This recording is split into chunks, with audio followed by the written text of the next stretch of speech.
வணக்கம் மக்களே. தர்பூசணி பழம் சாப்பிட்றதுனால கிடைக்கக்கூடிய அற்புதங்கள் என்ன? ரொம்பவே வெயிலுடைய தாக்கத்தினால நம்ம சோர்வாக இருந்திருப்போம். நிறைய சரும பிரச்சனைகளும் நமக்கு வரும். அந்த சமயத்தில் எந்த மாதிரி ஹெல்த்தியான ஃபுட் நீங்கள் சாப்பிடலாம், இதெல்லாம் உங்களுடைய உடலுக்கு ஆரோக்கியத்தை அள்ளி தரப்போகுது அப்படின்னா இந்த ஒரு பதிவில் பார்க்க போகிறோம். நம்மளுடைய சேனலை நீங்கள் இப்போ தான் ஃபஸ்ட் டைம் பார்க்குறீங்க அப்படின்னு சொன்னால் மறக்காமல் சப்ஸ்கிரைப் பண்ணிவிட்டு சைடில் இருக்கக்கூடிய பெல் பட்டனையும் கிளிக் பண்ணி ஆல் அப்படின்ற ஆப்ஷனை செட் பண்ணி வச்சுக்கிட்டிங்க அப்படின்னா நான் போடக்கூடிய தகவல்கள், அற்புதமான விஷயங்கள் உங்களுக்கு நோட்டிஃபிகேஷனோட அடிக்கடி வந்துடும். இப்போ நம்ம பதிவுக்குள்ளே போயிடலாம் மக்களே. கோடை வெப்பநிலை தினமும் பார்த்திங்கன்னா செஞ்சுரி அழித்து கொண்டே தான் போகுதுங்க.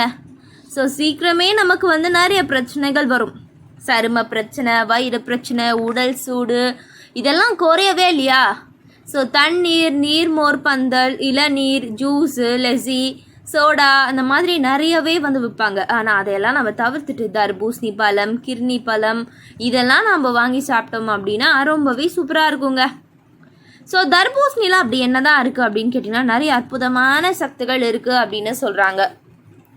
தர்பூசணியில் இருக்கக்கூடிய லைகோஃபின் சக்திகள் பார்த்திங்கன்னா மிகச்சிறந்த ஒரு ஆன்டி ஆக்சிடென்ட்களாக செயல்படுதுங்க. உயரத்த அழுத்தத்தை கட்டுப்படுத்தவும் இவை உதவும். இது கர்ப்பிணி பெண்களுக்கு ஏற்படக்கூடிய ரத்த அழுத்த அந்த பாதிப்புகளை குறைக்க உதவுது அப்படின்னு சொல்கிறாங்க. இதில் இருக்கக்கூடிய பொட்டாசியம் என்ன பண்ணுதுன்னா கர்ப்ப காலத்தில் ஏற்படக்கூடிய தசைப்பிடிப்பு பிரச்சனைகளையும் லைகோஃபின் புற்றுநோய் வருவதையும் தடுக்கும் உதவும் அப்படின்னு சொல்கிறாங்க. தர்பூசணியை சாப்பிட்டா வியர்வை வெளியேறுவது அதிகரிக்கும். இதனால் உடல் அதிகப்படியான சூடு குறையும். நமக்கு நல்லா வேர்த்து கொட்டிடுச்சு அப்படின்னாவே நம்மளுடைய உடல் ரொம்ப ரிலாக்ஸாக இருக்கும். அதே மாதிரி தான் இந்த தர்பூசணி பழம் சாப்பிட்றதுனால உங்களுடைய உடலை நீர் சத்து உருவாகுது அப்படின்னு சொல்கிறாங்க. வெயில் காலத்தில் அனைவரையும் பாடாக படுத்தக்கூடிய ஒரு விஷயம், ஒரு பிரச்சனை அப்படின்னு சொன்னால் கண்டிப்பாக நீங்கள் தர்பூசணி பழம் சாப்பிட்றதுனால உங்களுக்கு அந்த பிரச்சனை தீர்த்துடும் அப்படின்னு சொல்கிறாங்க. தர்பூசணியை சாப்பிட்டா வியர்வை வெளியேறுவது அதிகரிக்கும். இதனால் உடல் அதிகப்படியான சூடு குறைந்து குளிர்ச்சி ஏற்படும் அப்படின்னு சொல்கிறாங்க. அது மட்டும் கிடையாது மக்களே, வெயில் காலத்தில் அனைவரையும் பாடாப்படுத்தக்கூடிய பிரச்சனைகளை முக்கியமானது சரும பிரச்சனை. தர்பூசணியில் இருக்கக்கூடிய வைட்டமின் சி, பீட்டா கரோட்டின் இரண்டும் பார்த்திங்கன்னா ஆன்டி ஆக்சிடென்ட்களாக செயல்படுது. இவை சருமத்தில் கொலாஜன் உற்பத்தியை அதிகரிக்கும். இதில் இருக்கக்கூடிய குல்டோரியான் எனக்கூடிய பிரச்சனை பார்த்திங்கன்னா சரும பாதிப்புக்கும் நன்றாக முடி வளர்வதற்கும் ஏற்றவாறு நிறைய விஷயங்களை பார்த்திங்கன்னா பண்ணுது அப்படின்னு சொல்கிறாங்க. நன்றாக முடி வளர்வதற்கும் உதவும். இது வயதாவதுனால உடலை ஏற்படக்கூடிய அந்த சுருக்கங்களை சரி செய்ய உதவுது அப்படின்னு சொல்கிறாங்க.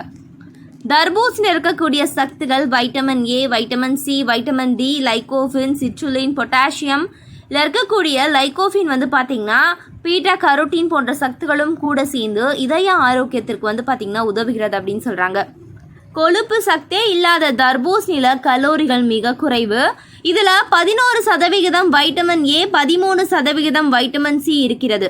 இந்த வைட்டமின் சக்திகள் மாரடைப்பை தடுக்க உதவுபவை அப்படின்னு சொல்கிறாங்க. தர்பூசணியில் இருக்கக்கூடிய வைட்டமின் சி அன்றாடம் நாம் உட்கொள்ள வேண்டிய ஊட்டச்சத்தில் 25% சக்திகளை கொடுக்கும். இது சருமத்தில் வெடிப்பு, சரும வறட்சி, சருமத்தில் சுருக்கம் போன்ற பிரச்சனைகள் வராமல் தடுக்க உதவும் அப்படின்னு சொல்கிறாங்க.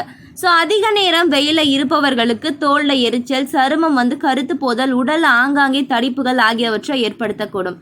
தர்பூசணியில் இருக்கக்கூடிய பொட்டாசியம் இந்த பிரச்சனைகள் ஏற்படுவதை தடுக்கும் அப்படின்னு சொல்கிறாங்க.